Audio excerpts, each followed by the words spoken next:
Voilà les amis, comme nous venons de vous le dire au niveau de l'introduction, que nous allons parler de pathologie, donc de maladies au niveau de l'appareil respiratoire.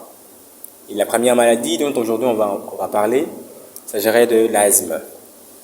Vous l'avez déjà entendu parler, et déjà ça circule dans le coin de nos avenues.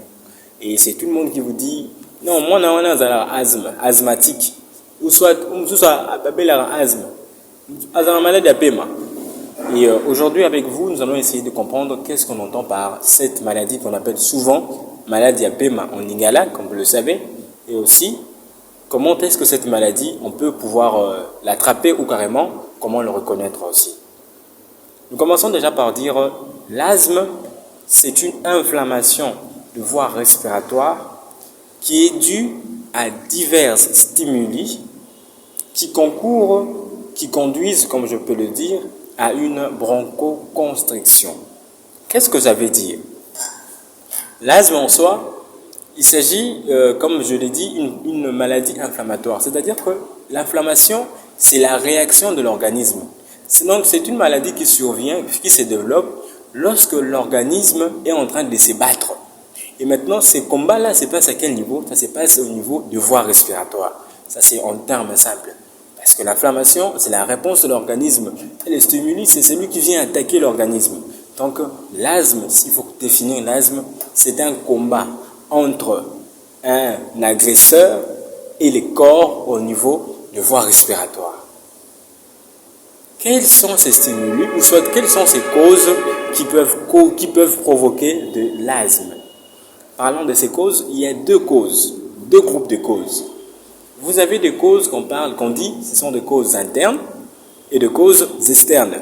Voilà pourquoi les médecins souvent ils emploient leur terme, ils disent intrinsèque et l'autre il va te dire extrinsèque. C'est pratiquement la même chose, des causes internes et des causes externes. Dans les causes internes, la première maladie qu'on suspecte, c'est le diabète. Les amis, le diabète, c'est une maladie qui est très dangereuse. Pourquoi? Parce que le diabète a plusieurs effets délétères. Ça signifie quoi? Le diabète s'attaque à plusieurs organes. Celui qui est diabétique, il va vous dire qu'il présente une insuffisance rénale. Ou, à maladie de Soukali, comme on le dit en lingala, à maladie de Soukali, il y a comme une maladie, il n'y a rien. Donc, le diabète provoque beaucoup de désordres, beaucoup de débats, beaucoup de dégâts, devrais-je dire. Mis à part le diabète, vous avez également aussi des maladies auto-immunes, entre autres des fibroses. Je sais que c'est lourd, hein? Quand je dis le terme auto-immune, fibrose, il y a certains qui ne comprennent pas. Qu'est-ce que ça veut dire? Les maladies auto-immunes, c'est quoi? Vous le savez, vous et moi, que les militaires, les gens qui combattent pour l'organisme, on les appelle anticorps. Communément tout le barango ngala anticorps rebellés, voilà. Ces gens qui combattent pour l'organisme, ces gens-là on les appelle des anticorps. Alors il arrive en ce que ces anticorps-là deviennent des rebelles, un peu ce qui se vit au niveau de l'est de notre pays. Vous avez des militaires qui étaient dans l'armée, tellement qu'ils sont devenus têtus, ils deviennent des rebelles. Et c'est pareil, voilà pourquoi on parle de maladie auto-immune. Ils deviennent rebelles et ils commencent à faire quoi? Ils commencent maintenant à attaquer l'organisme. Ils attaquent maintenant l'organisme. Parmi ces maladies-là, on a cité la fibrose. C'est quoi la fibrose? Je vais te dire de façon très simple. Lorsque vous vous blessez, après le processus, tout ce qu'il y a comme processus qui peut arriver de cicatrisation, vous avez, la cicatrisation se forme avec des tissus. Vous avez par exemple une peau noire, la fibrine noire, et voilà, cette peau noire, à cet endroit-là, il y a une peau qui est souple et noire qui se forme là. Et maintenant, cette peau-là aboutit à une forme et provient de quoi? D'un tissu. Provient d'un tissu, ces tissus sécrètent une forme de protéine qu'on appelle la fibrine. Et c'est cette fibrine-là qui viendra à ce niveau-là coller complètement pour que ça puisse cicatriser. Maintenant, quand on est dans les maladies auto-immunes, qu'est-ce qu'on se rend compte? Les militaires frappent en désordre. Les anticorps commencent à attaquer de part et d'autre. Et cela se passe dans le voie respiratoire, au niveau des poumons et aussi au niveau des branches. Ils attaquent en désordre. Et là, ils commencent à s'échanger. Ils envoient des balles par-ci par-là et ça crée des blessures. Ces blessures-là forment une accumulation de fibrines. La fibrine, tellement qu'il y a beaucoup de cicatrices, Vous savez, quand une fille, ou soit un homme qui a beaucoup de cicatrices, voilà le terme qu'on entend en lingala. Excusez-moi, je suis congolais, hein, j'aime bien employer plusieurs mots comme on aime bien le dire. Alors, quand il y a beaucoup de fibrines, cela fait en sorte qu'il y a ce qu'on appelle une réduction. Voilà pourquoi au début on avait dit que l'asthme conduisait à quoi? À une bronchoconstriction. Et la bronchoconstriction, c'est quoi? C'est justement les calibres de la trachée, des bronches sont faits comment? Sont réduits. Ils deviennent trop petites. Et maintenant, quand ils deviennent trop petites, là, qu'est-ce qui se passe? Ils sont incapables de faire entrer une grande quantité de l'air. Voilà pourquoi le baka. Azana maladie à pema. Azana maladie à pema pour à cause de ça pema mouké. Pour la ligne mouké parce que ces branches sont réduites. Deuxième cause, mis à part le diabète, vous avez le reflux gastro-œsophagien. Le reflux gastro-œsophagien, c'est quoi? Souvent, quand vous avez l'habitude de dormir, vous savez, par exemple, il y a un truc qui fait... Excusez-moi, je vais le faire, hein. Excusez, déranger, excusez-moi. Vous avez, par exemple, ce qu'on appelle, ce que vous appelez... ok, voilà, en lingala, on va bien... ok. Quand vous le faites, vous avez tendance à sentir comme si la nourriture qui était à l'intérieur est matie. Alors, c'est ça, le reflux gastro-œsophagien. Il arrive des fois, cette nourriture, on entend qu'elle matie. Tu dors, et matie, et couille au niveau de la trachée. Parce que au niveau du cou, je vais l'expliquer en termes clairs, au niveau du cou, il y a deux tuyaux. Le premier tuyau, c'est pour faire entrer la nourriture. Ces tuyaux-là, on appelle ça oesophage. Le deuxième tuyau, c'est pour faire entrer l'air qu'on respire. Donc, ils sont collés. Voilà pourquoi, quand souvent vous mangez, tu manges, tu parles, il peut t'arriver en sorte que tu commences à tousser. Tu tousses pourquoi? Parce que la nourriture, au lieu de passer au niveau du tuyau de la nourriture, il va directement dans le tuyau de l'œsophage, de la trachée, de la respiration. Et là, qu'est-ce qui se passe? Il a tout, et ça l'expulse directement et ça cause un gros problème. Le cause maintenant externe. Le cause externe, je pense que vous le savez toutes, ou soit tous. Parmi ces causes externes, vous avez premièrement les virus. Les virus dont je fais allusion ici, il s'agit des virus grippales. La grippe peut être aussi l'une des causes. Vous avez le froid. Et ça m'arrape trop fort. Et souvent, les mamans nous le disent. Ah, garçon, on a une maladie à paiement. Quand il fait froid, il ne doit pas se laver. Le froid. Vous avez l'humidité. Les asthmatiques ne supportent pas l'humidité. Ce sont des personnes qui sont très sensibles à cela. Quand vous dormez par exemple dans un milieu où vous avez des murs qui sont mouillés, quand il pleut par exemple, maï kotaka, et qu'à la fin les murs restent mouillés, quand vous faites entrer un asthmatique là, c'est très compliqué et l'asthmatique a du mal à respirer. Mis à part l'humidité, vous avez aussi la sécheresse. Quand il fait trop chaud et qu'il fait trop sec, c'est tout un problème pour les asthmatiques. On va aussi parler de quoi? On va parler de l'effort physique.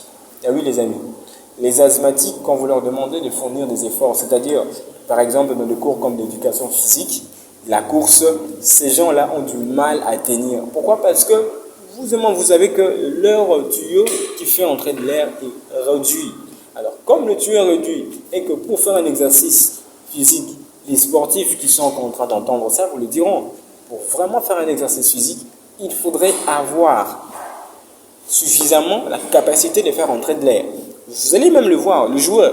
Souvent le joueur, quand ils veulent signer dans un club, on le fait souvent passer ces tests-là, ils doivent courir. En fait, ils courent, pourquoi? Parce qu'on veut voir leur capacité à faire entrer beaucoup d'air. Mutu azana pema mukuse, ne peut pas. Voilà, l'effort physique, ça cause un problème. Encore un autre élément qu'il faudrait associer ou s'ajouter, il s'agirait de parler des allergènes. Qu'est-ce qu'on entend par allergène? Les allergènes, ce sont des protéines qui sont inoffensives, mais qui ont la possibilité de déclencher des réactions inflammatoires. Qu'est-ce que ça veut dire? Ce sont des corps, ce sont des composés qui existent au niveau de la nature, mais qui, logiquement, comme ça, ne font pas du mal. Mais quand ils sont à l'intérieur de nous, de notre organisme, ils ont la possibilité de, comment on appelle ça, de déclarer, ou soit de déclencher des combats. Les combats, on vous a dit que c'est ce qu'on appelait l'inflammation. Donc, quand ils entrent là, ils commencent directement à se battre contre nos anticorps. Et parmi ces éléments-là, nous pouvons citer la poussière. La poussière. Les asthmatiques ne supportent pas la poussière. Vous avez les fanères. Qu'est-ce qu'on entend par les fanères? Les fanères, ce sont le poil des animaux. Vous avez des ongles des animaux. Par exemple, le poil de chat, le poil de chien. Il y a même aussi le poil de la souris. Ils ne supportent pas. Vous avez les pollens. Les pollens, ce sont des fleurs. Ce sont des grains qu'on retrouve au niveau de fleurs. Un asthmatique ne supporte, quand il entre dans un milieu où il y a beaucoup trop de fleurs, il commence à avoir des symptômes dont on va parler tout à l'heure. Vous avez également aussi, vous en avez cité, poussière, fanère et pollen. Ajoutez à cela aussi le latex. Les asthmatiques ont du mal à supporter le latex. Le latex, c'est quoi? Les grands messieurs qui sont en train d'écouter comprendront. Le latex est un exemple très typique de cela. Il s'agirait par exemple de la matière qui sert à faire la fabrication de condoms. Du condom, c'est qu'on utilise plus de préservatifs. Voilà, c'est ce qu'on entend par le latex. Mais aussi un autre exemple, le latex aussi, ce sont des gants. Vous voyez souvent les mamans qui ont l'habitude de nettoyer les chambres ou soit les toilettes, ils portent souvent, on appelle ça des gants. À l'hôpital, les médecins, les infirmiers appellent ça des doigtiers parfois. C'est ça. Ce sont des éléments qui sont faits à base de latex. Et ce sont parmi ces éléments-là que les asthmatiques ne supportent pas. On peut aussi ajouter à la liste les anti-inflammatoires non stéroïdiens. Les anti-inflammatoires non stéroïdiens, c'est quoi? C'est l'ensemble de ces médicaments-là que nous consommons tout le jour. Chers amis, c'est très dangereux. Par exemple, vous avez le diclofénac, vous avez le bucap, vous avez l'indométacine. Ah, ça c'est trop champion, il y a même tout le monde qui consomme ça, c'est tout le monde qui prend ça. Vous avez par exemple aussi de l'aspirine. L'ensemble de tous ces médicaments-là, qu'on appelle anti-inflammatoires non stéroïdiens, ce sont ces éléments-là qui peuvent causer l'asthme. Alors, on a compris un peu qu'est-ce qui peut causer l'asthme. Et si aussi, qu'est-ce que c'est l'asthme? Maintenant, essayons un peu de voir un peu quels sont les symptômes d'un asthmatique. Comment reconnaître un asthmatique? Ah oui, la première des choses, il faut savoir comment reconnaître un asthmatique. Il faudrait d'abord avoir aussi, comme je dirais, suffisamment de l'expérience. De l'expérience, pourquoi? Parce que ce sont souvent des personnes qui passent inaperçues. Quand un asthmatique, tu ne vas pas le voir tout le temps malade. Non, non, non. Ce sont des personnes qui sont souvent trop bien portantes. C'est-à-dire qu'il faut avoir de l'expérience. Comme j'aime bien le dire en lingala, il faut la mus sur la maman, la biseau. C'est-à-dire que nos mamans ont la possibilité de savoir que celui-là qui vient est malade. Celui-là n'est pas malade. Donc cette expérience-là, il faudrait un petit peu l'avoir. Mais comment le reconnaître? La première des choses, les asthmatiques, comme en lingala on le dit, ils ont ce qu'on appelle PMAMUKUSE, une difficulté à respirer correctement. Ce que nous en médecine on parle de la dyspnée paroxystique. Ils ont la difficulté à respirer correctement. Les asthmatiques, ils ont aussi une respiration qui est sifflante. Respiration sifflante. En médecine, on va vous parler de wheezing. Une respiration sifflante, c'est un peu comme une personne qui respire dans un tuyau avec des sifflements.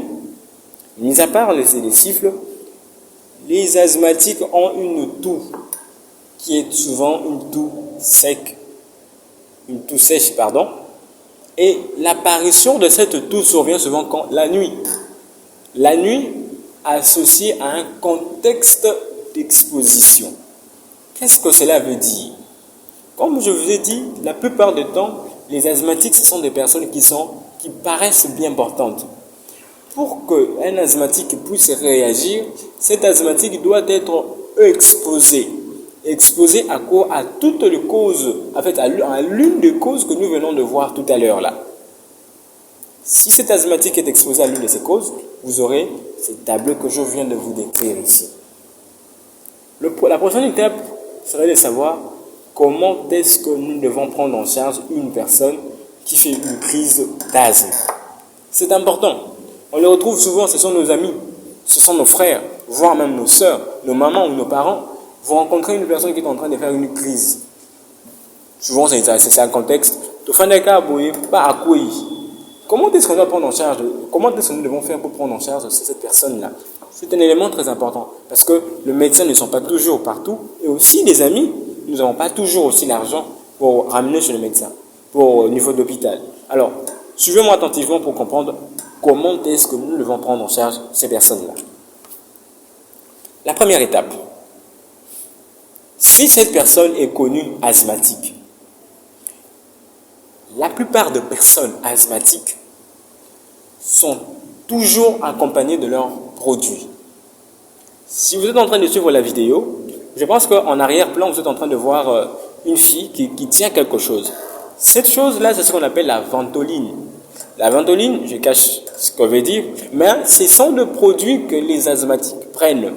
Et souvent, ce produit sont de forme inhalée.